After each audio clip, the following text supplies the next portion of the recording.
আসসালামু আলাইকুম। আসসালামু আলাইকুম। পবিত্র ঈদ উল আজহার শুভেচ্ছা। ঈদ মুবারক, ঈদ মুবারক, ঈদ মুবারক। জি এক টান দিব সেই না, এক টান দিব শেষ। তাহলে যাক, আমরা পরে যাই।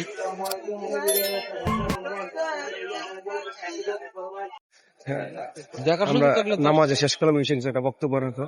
আসসালামু আলাইকুম। আমরা অনেক আশা ছিল, পুরা ভাই হবিগঞ্জ থেকে আসছে জাতীয় ঈদগাহ মাঠে নামাজ পড়ার জন্য, বিশেষ করে বাইতুল মুকাররমের খতিব মুফতি আব্দুল মালিক সাহেব হুজুরের পিছনে নামাজ পড়ার জন্য। এদের আমরা প্রথম জামাতটা পেয়েছি, এজন্য আমরা অনেক খুশি, অনেক খুশি। সেই বিষয়ে ভাই কিছু কথা বললেন। ভাই, আপনার কেমন লাগতেছে আজকে? আলহামদুলিল্লাহ, আজকে আমার এতই ভালো লাগছে যে অনুভূতি প্রকাশ করতে পারবো না। আমি যেদিন পৃথিবীতে ভূমিষ্ঠ হয়েছিলাম, যেভাবে আমার পিতামাতা খুশি হয়েছিল, ঠিক তেমনি ভাবে আজকে আমি অনেক বেশি খুশি হয়েছি। জাতীয় ঈদগাহ মাঠে নামাজ পড়তে পারছি। আর যিনি আমার মডেল, হযরত আব্দুল মালিক হুজুর, ওনার পিছনে নামাজ পড়তে পারছি, এতে আমি অনেক বেশি গর্বিত। আলহামদুলিল্লাহ, আবার বলতেছি আলহামদুলিল্লাহ। এই জীবনে আর সুযোগ পাবো কিনা জানি না, তবে আজকে নামাজ পড়ার পিছনে সবচেয়ে যার বেশি অবদান, উনি হচ্ছে অলি আহমেদ মোহন।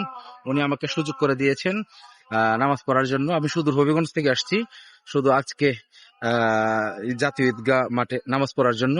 আরো বেশি অত্যন্ত খুশি হব যদি সুশীল সমাজের সাথে আমি রাষ্ট্রপতি মহোদয়ের সাথে একটু হ্যান্ডশেক করতে পারি। রাষ্ট্রপতি না প্রধানমন্ত্রী? রাষ্ট্রপতি এবং প্রধানমন্ত্রীর সাথে যদি আমি একটু হ্যান্ডশেক করতে পারি, মুসাফা করতে পারি, আলহামদুলিল্লাহ আমার আশা পূরণ হবে। অনেক ধন্যবাদ যারা দেখছেন, দোয়া করবেন আমার জন্য। ভাই কি প্রথম আসছেন নাই না? হ্যাঁ, আমি সর্বপ্রথম এখানে আসছি, এজন্য আমার অনুভূতি বলে বোঝাতে পারবো না। ওই যা একটু আগে বললাম, যেদিন ভূমিষ্ঠ হয়েছিলাম, যেভাবে খুশি হয়েছিল পিতামাতা আমার, আজ আমি ঠিক তেমন ভাবে অনেক বেশি খুশি হয়েছি। ইনশাল্লাহ আমরা সবাই ভিডিওতে দেখে থাকেন, আর সামনে আপডেট ভিডিও দিব ইনশাল্লাহ।